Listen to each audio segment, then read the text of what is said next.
Sully, what are those? What are those in there? Are those bunnies? Yeah. Didn't we just give them something to eat? That silly bunny sitting up there stretched out. And we just gave them new water. Yeah. They're eating their pellets. They ate some of that invasive vine. I forget what it's called.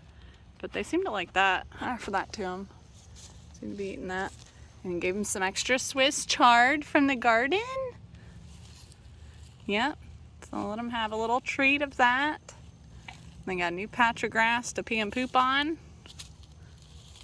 Just like they do every day. They're sweet little bunnies, aren't they?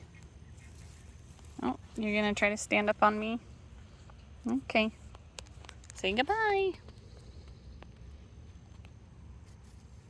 Bye.